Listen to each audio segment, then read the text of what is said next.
listening to the Kaizen Podcast. Business insights from industry leaders.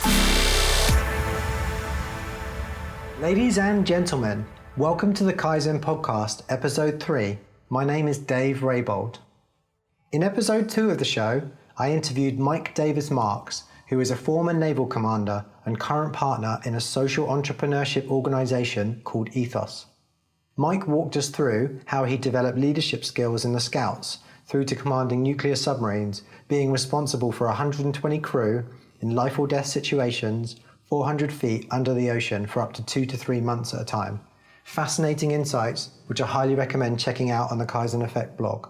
In today's show, I'm delighted to present Joe Booth, an advertising strategic director who has worked with some of the top ad agencies in the world and launched global brands in far-flung places such as China and Russia.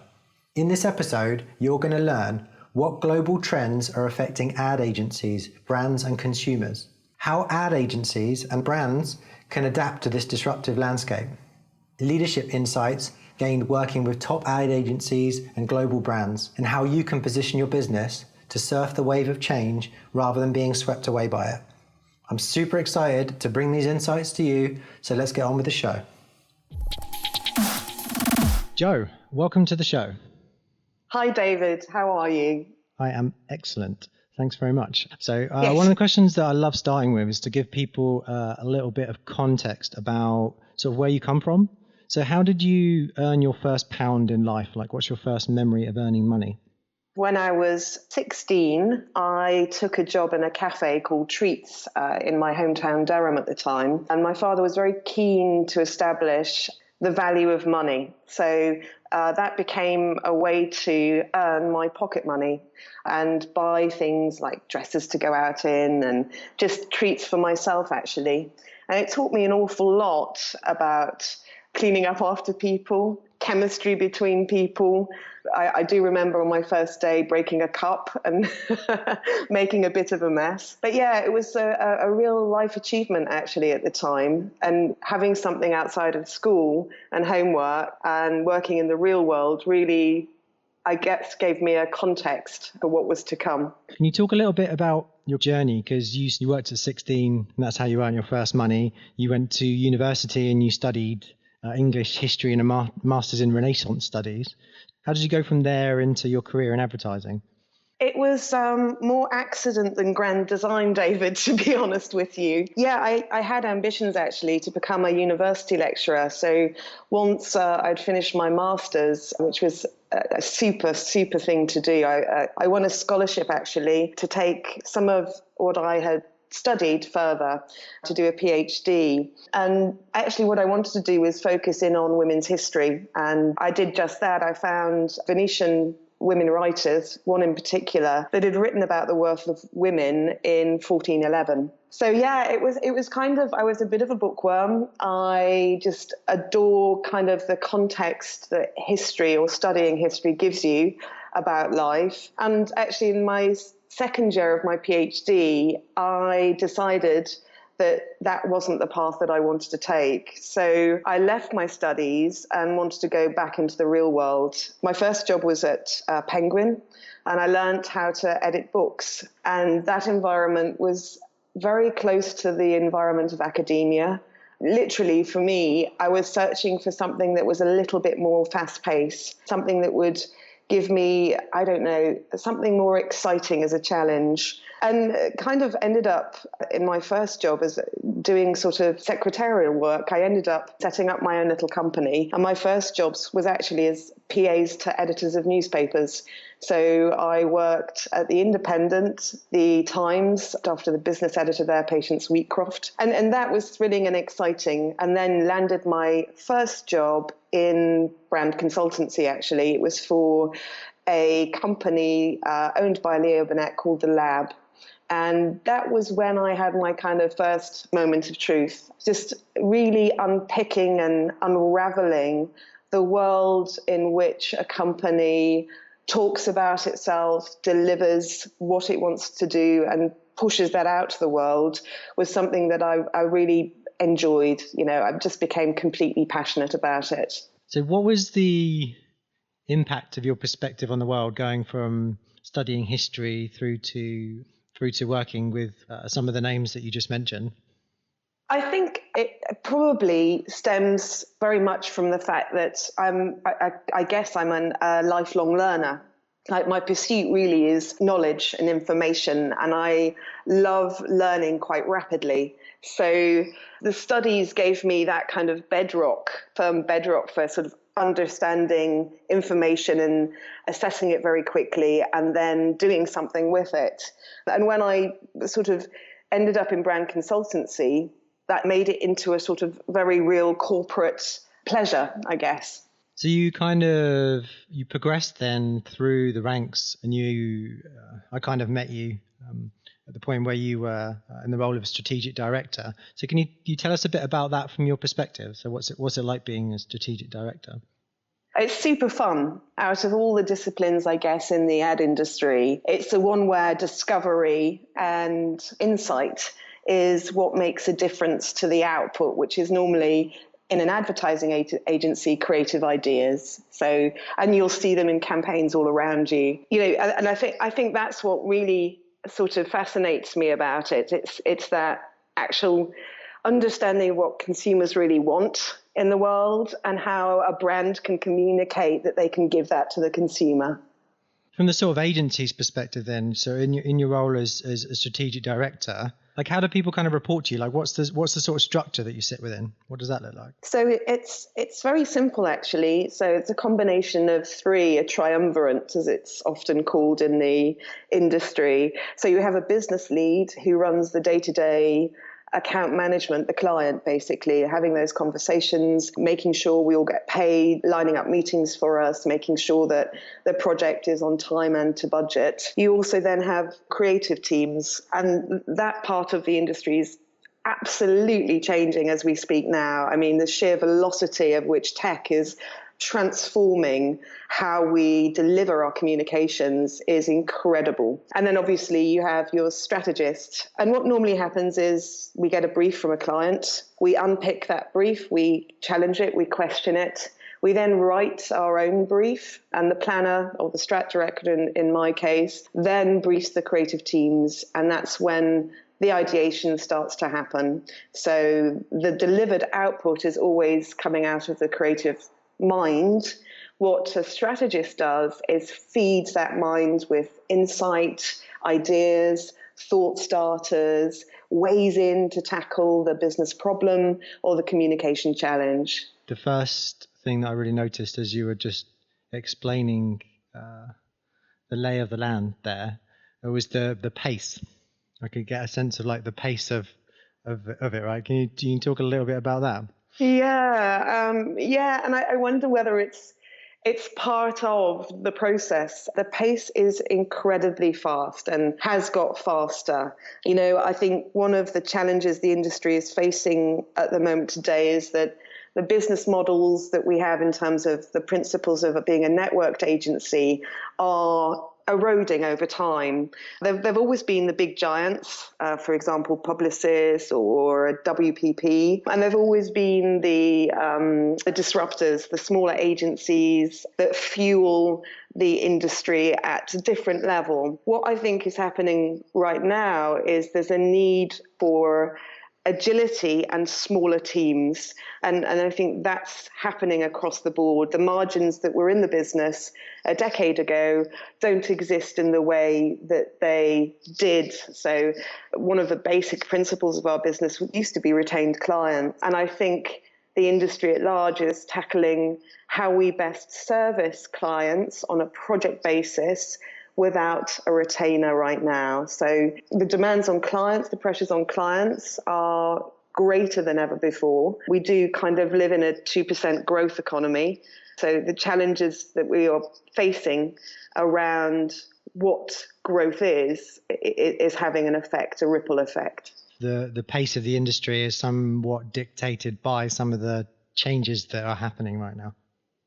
Yes, absolutely. And how agencies future-proof themselves is the question of the day, basically. There are lots of different varying opinions I don't know whether you've heard one of the terms that actually comes from a management consultancy firm, really, is that we're living in a period of VUCA.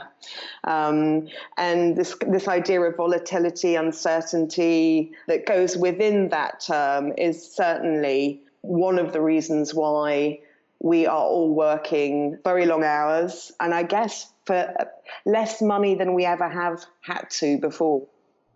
So yes, the margins have got tighter, right? And so the VUCA term is volatile, uncertain, complex, and ambiguous. So it's this and how that's impacting on industries. So what are some of the leadership insights you've gained being a strategic director? The biggest one that I can throw out there is this idea of continual learning and not being frightened to step up to that. Oftentimes, you're faced with a new client and you have to just perform immediately. And one of the interesting things I've learned about that is don't be frightened to ask demanding, in some instances, or difficult questions, perhaps questions that might be uncomfortable, or you might feel are giving away the fact that you don't have the amount of knowledge you may need in a given time. Questioning and challenging right from the get-go allow you to come from a very good position of power with a client. It shows that you're interested in their business.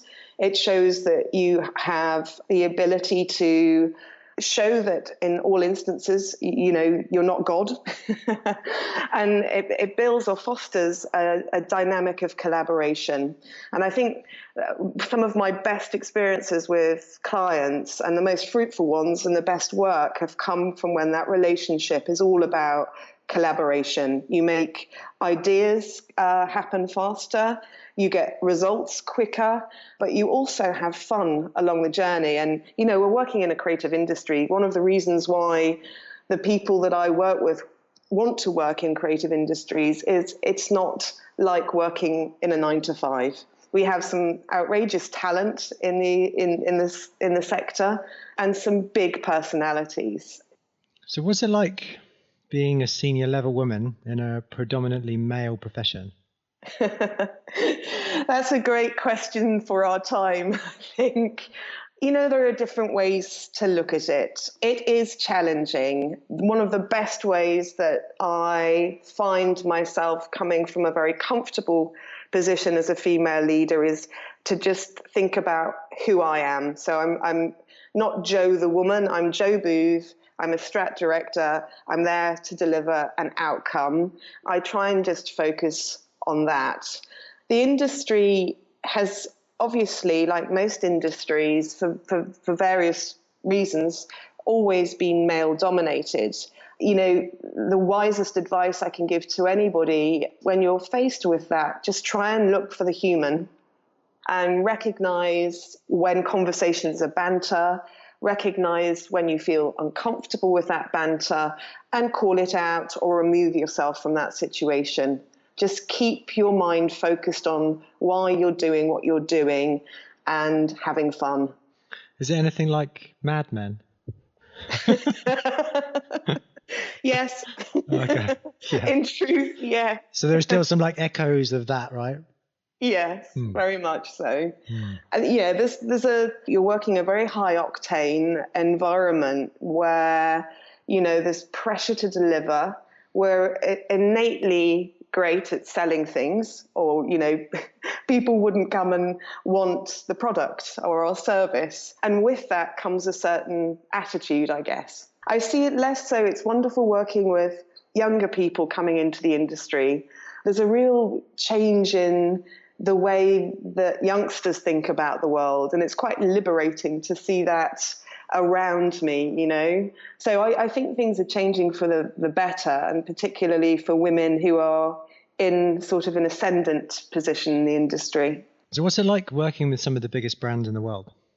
It's amazing. I really, really have had, steep learning curves, massive ones. The question itself, it sort of makes me step back and feel quite humble that I've been given all of these opportunities.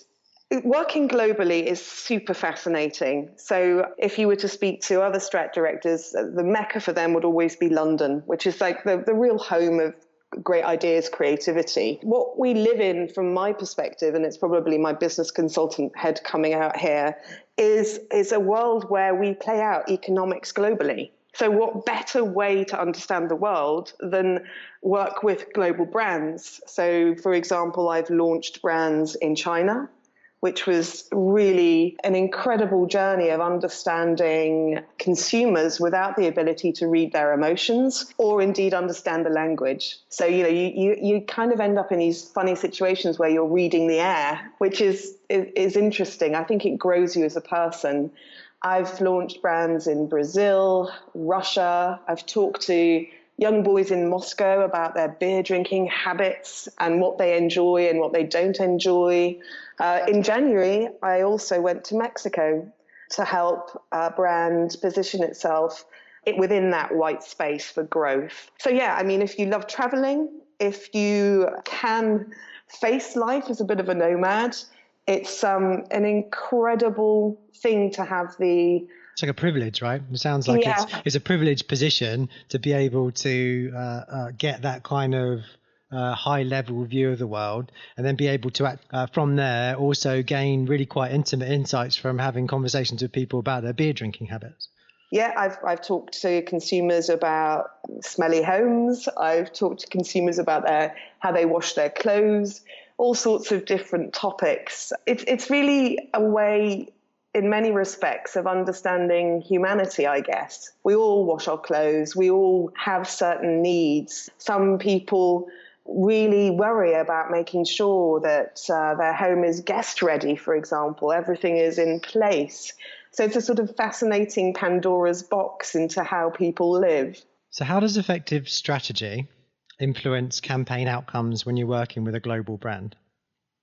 It's an overused word, but it's all about insights. So it's getting to a point where you understand what makes the consumer tick at such a level that the insight you come up with absolutely is the brushstroke to, I'll give you a medium for an example, it's the brushstroke to creating the messages that resonate with that consumer in 20 seconds in a television commercial, for example. So, yeah, I think it is all about observation, deep understanding, allowing yourself that room to sort of play around with the ideas you have and the insights that you've gained, and then really leaving it up to the creatives to do a tremendous job at what they do. They'll take a creative leap, and out of that comes a sort of extraordinary idea that is not only entertaining but sometimes so humorous. One of the ads that I've so enjoyed making this last year actually involved pets, and every consumer loves a good animal story, I think. And I guess what I was just imagining as you were talking was the kind of distillation, right? So it's like the distillation of ideas down to just one idea or one message. And I'm imagining the value in what you do and the value in strategy is really that process of taking all of this insight and distilling it down to like one powerful message or one powerful idea.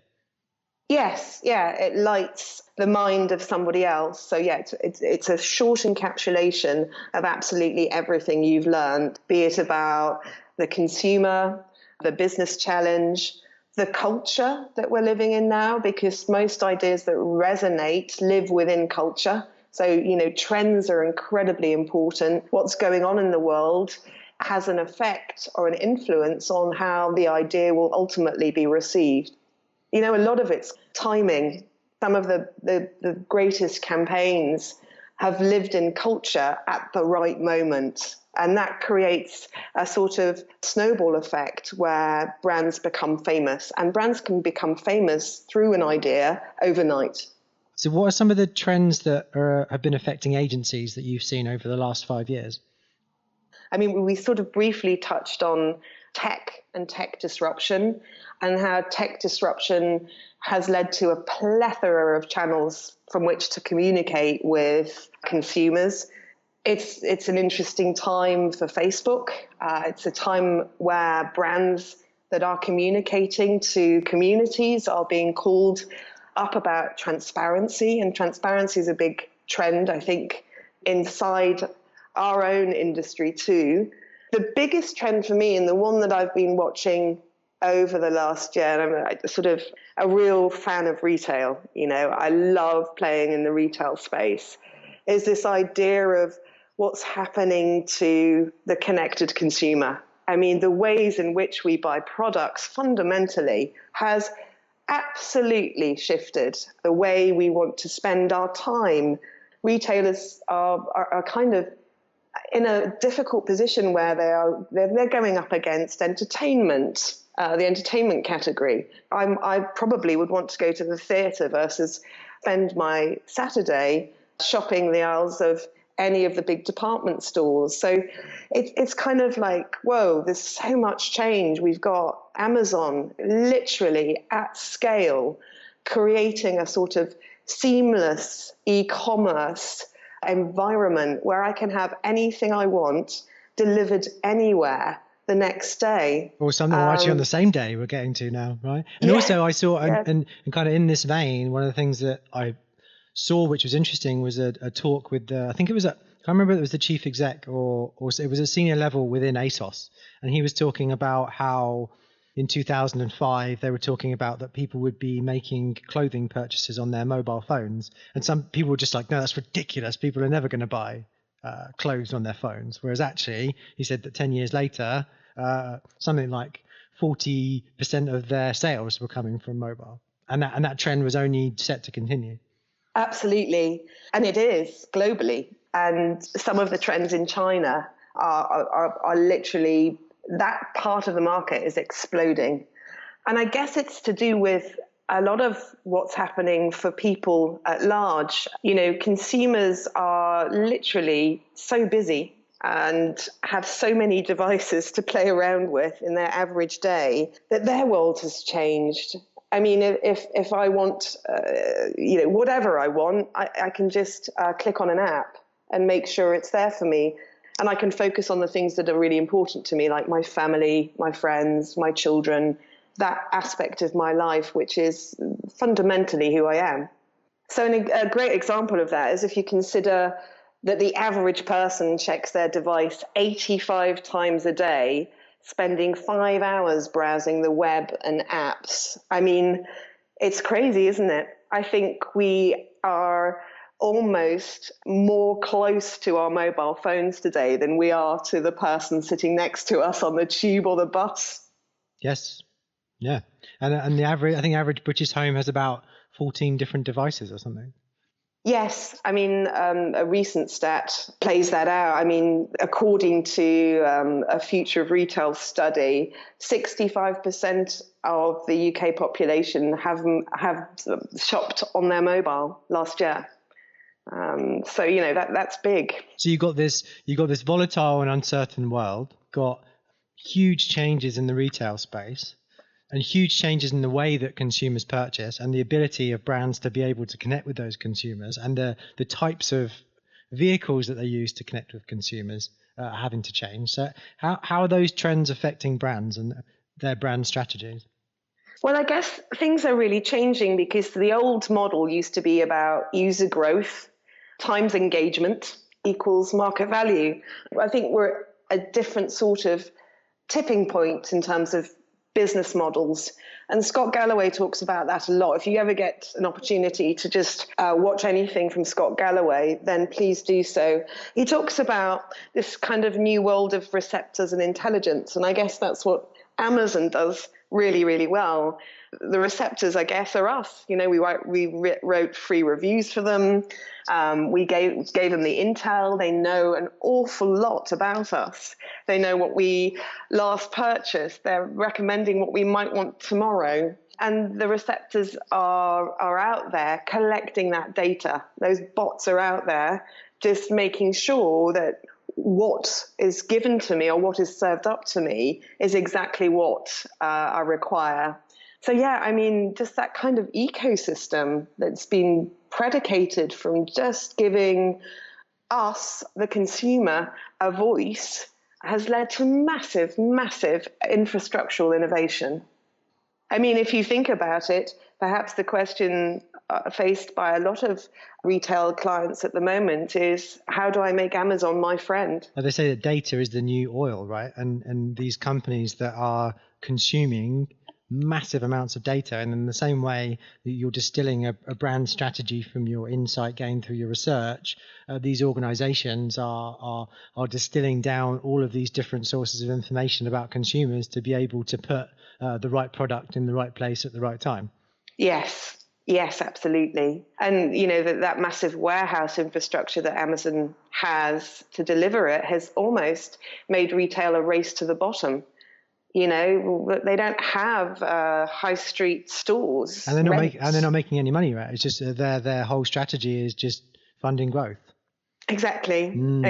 Funding the next Alexa, which is quite interesting. I mean, if you were to ask an investor where they would put their money, potentially because they're looking for quarterly returns, they wouldn't be that attracted to Amazon. But what they are attracted to is the disruption that model is causing and creating to the other retailers. Based upon our previous conversations, it's becoming harder and harder, right? It's becoming harder and harder for agencies to be able to do what they do. It's becoming harder and harder for brands to be able to compete with some of these giants. Yeah, absolutely. And it should be exciting, because when industry landscapes shift at such a seismic rate, there lieth opportunity. And, it's kind of like, guys, let's just look for opportunity, and I think for me, the opportunity for an industry that literally sells ideas is about making those ideas incredibly relevant still. You're selling creative services, creative thinking. And I think we all need to sort of step back and think about, what's the best model to monetize that moving forward? I'm a great believer in the best work comes from small teams that work fast. And that could be one of the ways that the industry plays out. You could see micro team departments within bigger organizational structures. How can brands sort of respond to this over the next 3 to 5 years? I think they already have started to respond. They're moving their money away from traditional media and experimenting with digital media. I think the industry at large is now coming to terms with its ability to help clients understand what is called CX, customer experience, and how valuable it is for a client to pinpoint where ideas can maximize a moment within that journey. So, plotting out from when I become aware of you as a company to when I'm going to buy your product or service, and understanding at which point in that journey it's the best place for me to have an engaging conversation with you. So I kind of see like those little maps, that map of understanding that journey, as a real leverage or hook for the industry to become experts in delivering. So how can agencies adapt to those trends? Keep doing what it does well, which is pushing out ideas that contaminate culture in a relevant way. There's nothing like when you sit in a focus group, for example, and you hear, you'll ask a consumer, what was the last advert you saw on TV that you remember? And you realize that's like hundreds of ads all the time. And it's that one recall that we're all searching for. And my last focus group, when I asked that in the UK, it was the Peter Kay Warburton's ad. That seemed to have got a lot of talkability or chat around it. That's what we're great at.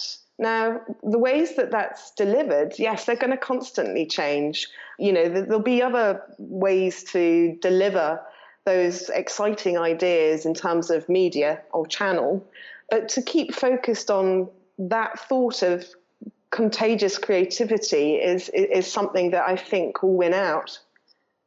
So how can brands tell effective stories that connect with people? So based upon the things that we've just talked about.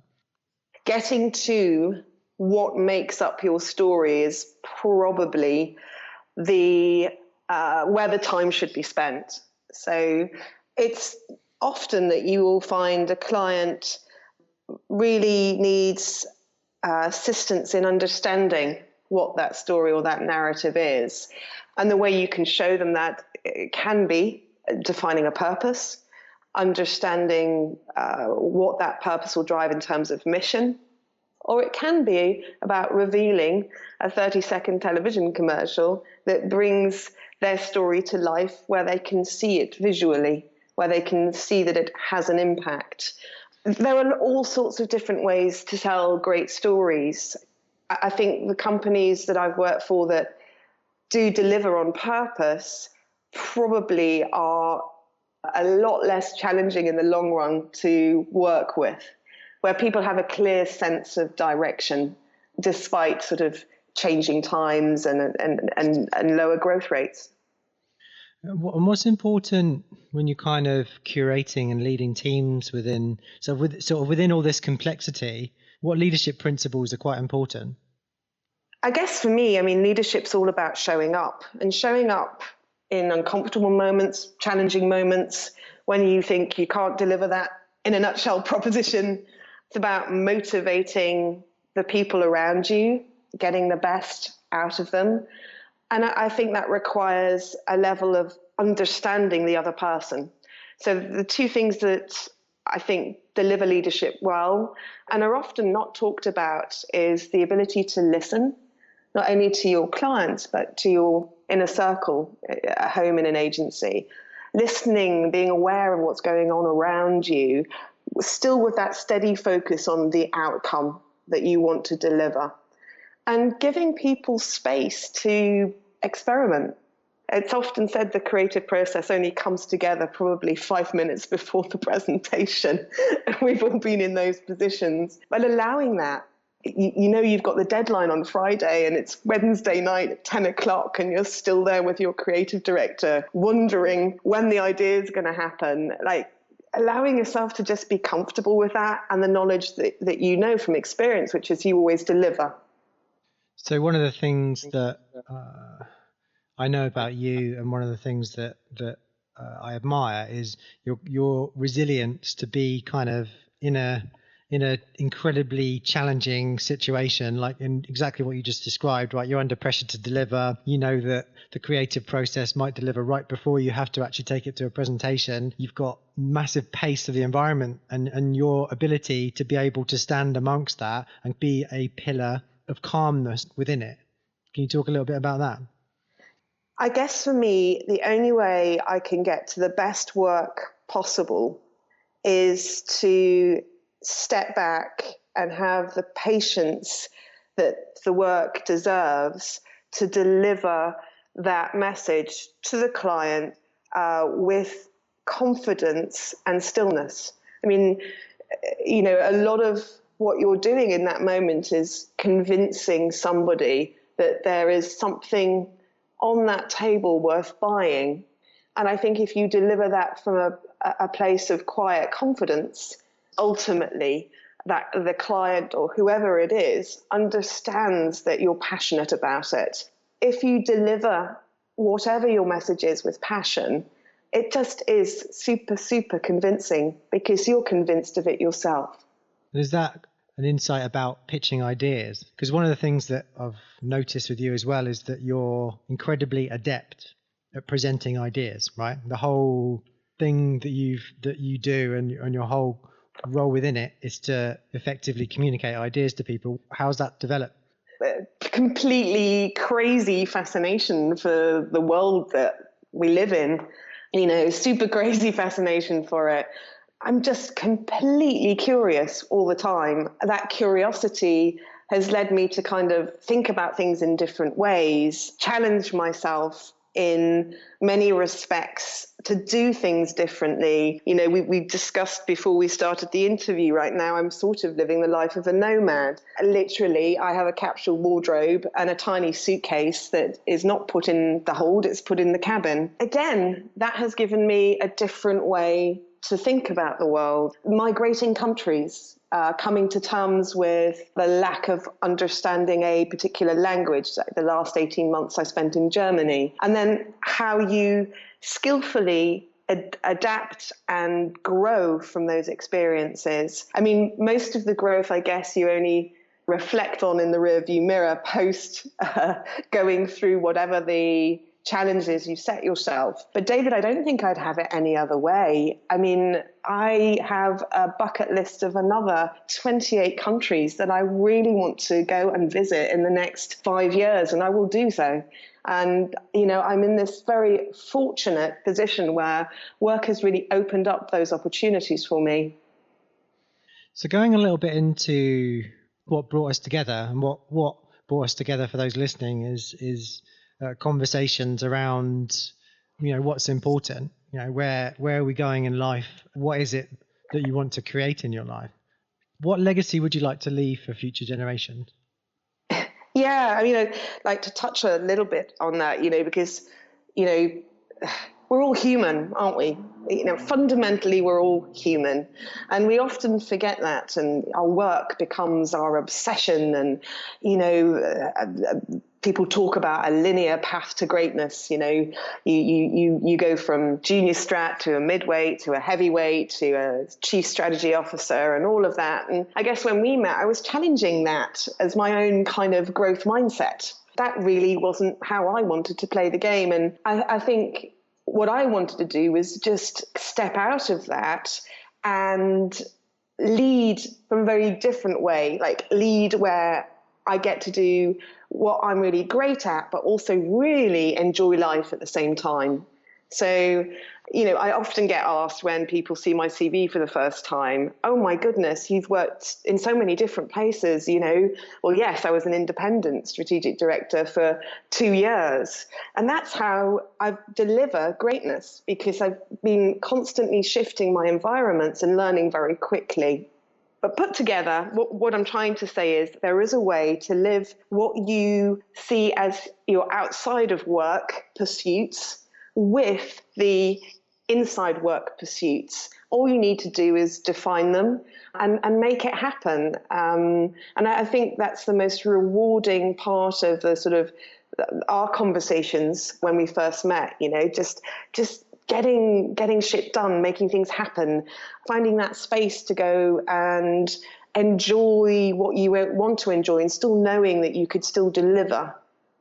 And one of the things that we talked about within that was the opportunity, I guess, for younger people to be given a space to grow, right? Because otherwise it's one of the things that we've seen is a lot of younger people within organizations kind of having their hopes and aspirations sort of crushed, I guess, for want of a better word. And one of the things that we've talked about is this desire to want to invest in people's opportunities. Absolutely, David. I mean, it's super tough for the younger generation. I mean, not only are they probably never going to own their own homes because money is tight. I've been into big companies and I've seen them all doing their internships and they're not being paid for that. So it really is a struggle. But what I've learned to do and what I love most is giving back. So I've got 3 postcards actually, and the one moleskin that I have left after I've left Germany, the one moleskin that comes with me. And there are 4 letters in there and a postcard. And they're all from junior, talented, creative people about to step into the industry. And it's through teaching them what they really understand themselves, giving them that confidence to really push ideas together for the first time. For example, I'll give you an example. It's really hard when you're starting out to know how to tell a story narrative. So where's the beginning? Where's the middle? Where's the end? Where should the information go? How do you create, a sort of boom, last slide in terms of theatre, and helping people understand how to build those stories is really exciting. And getting thank you letters, thank you for this, or a lot of youngsters ask me for references for new jobs or new positions, and they like to check in with me, or if they're having a challenging time with somebody, they'll pick up the phone. And I think that probably is going to define most of my legacy. It's what the next generation will be saying about how much value they've learned from somebody who's willing to spend time with them and respects that. And what inspires me is creating the environment for young people to have opportunity to develop as leaders, the next generation of leaders, rather than people who are in leadership positions trying to hold on to their leadership positions to their dying breath. Yeah, I get that. I've kind of never seen the point of that neither. I guess it's about how people perceive money. It's kind of, you see a lot of people that are kind of caught up in, I need more, I want more. I'm taking the role because it's a 6-figure salary, not because it's what I want to do. And I don't see the same kind of greed in the next generation. When I sit down and talk to them, they don't talk about trying to wander up the career ladder. They talk about experiences and travel and like doing things they want out of life. And I think we'll see more and more of that. These sort of, I guess, pyramid structures that the economics of industry has created, I think are starting to be disrupted, aren't they? Because people don't want that kind of lifestyle anymore. There should be no shame in wanting to work 3 days a week and charging accordingly for your talents. If you can get the same money for 3 days a week and then you're off, whatever it is, walking in the mountains might be mine next week, then go and do it. Just liberate yourself from this idea of kind of this really fixed until I'm 50 retirement model. What would you say to a 20 to 30-year-old that's trying to make their way in your industry? Be persistent. Resilience, resilience, resilience, resilience. You will get knocked down. You will have difficult times. Those are the times when you truly do start defining yourself. Enjoy the passion you have for wanting to do whatever it is you do. Just like give yourself a moment and enjoy it. Don't get too caught up in drama and politics. You will find that what was yesterday's news is tomorrow's fish and chip paper. So keep your mind straight. Keep focused on what you want out of the situation you're in. And, 8 hours sleep a night, please. I am at my best when I've had rest. If there's one life lesson I can teach anyone, because I used to be terrible at it. I used to stay up till 2 a.m. trying to finish stuff and then get up at 5. The best way to get to where you want to be is 8 hours sleep a night. So one of the questions that I like to ask, just to leave people with a few thoughts, is that on your deathbed, you've got, after a long and fulfilling life, you get the opportunity to just share a few words of wisdom with the young people in the world about how they can also live a long and fulfilling life. Like, what would you say to them? The 4 words that would probably sum up a life lived well are persistence, resilience, courage, and above all else, passion. Beautiful. So, thanks very much, Joe. It's a pleasure having you on the show. Thank you for sharing your insight. Oh, thank you very much, David. Absolute pleasure as always to speak to you.